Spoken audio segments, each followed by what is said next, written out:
Come, the guards are coming, and if they catch you, they will kill you. But we stood there, immobile, and before we knew it, the Haitians crossed over and grabbed our donkeys and grabbed the hold of our hands and pulled us across. The Parsley Massacre was a racial purification that Rafael Trujillo carried out during his regime. El General has found his word, perejil. Who says it, lives. He laughs, teeth shining out of the swamp. About 20,000 people were killed as he mandated a racist protocol where his soldiers asked dark-skinned civilians to say the Spanish word for parsley, perejil.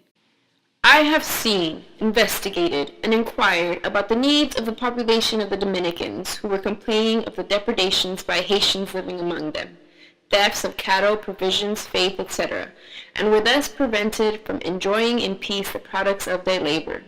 I have responded, I will fix this. And we have already begun to remedy this situation. 300 Haitians are now dead in Mónica. This remedy will continue.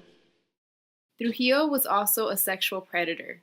Throughout his reign, Trujillo employed scores of beauty scouts to scour the country for young teenage girls to sleep with every night.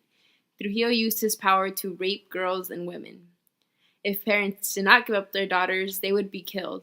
His vicious lust put him directly against Minerva Mirabal and the Mirabal sisters. Minerva Mirabal attended one of his parties and turned down his advances.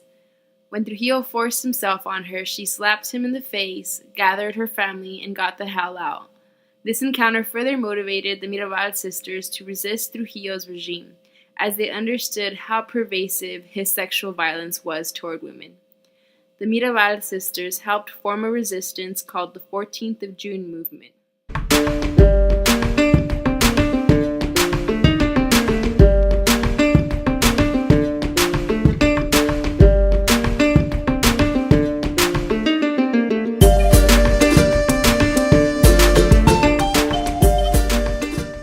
Doctora Acela Morel Perez was a resistor in the movement and tortured by Trujillo. She came face to face with him in 1960, and he is said to have told her, "If you plot against me again, I will cut off your head, be you a man or a woman." She survived. Dulce Tejada was an engineer who used her home to make bombs for the 14th of June movement. Both her and her husband were tortured. The Catholic Church was crucial in the anti-Trujillo movement, and it was because they condemned the arrests women were released from jail. On November 25, 1960, the sisters drove to visit their husbands in jail, when their jeep was stopped by a Trujillo henchman. The government tried to frame the crime scene as an accident. The Dominican people knew Trujillo had ordered the fatal attack, marking the start of the end of his regime. The Mirabal's death served as a catalyst for overthrowing Trujillo. 6 months later, on Tuesday, May 30th of 1961, military leaders ambushed him on the road outside of the Dominican capital and assassinated him.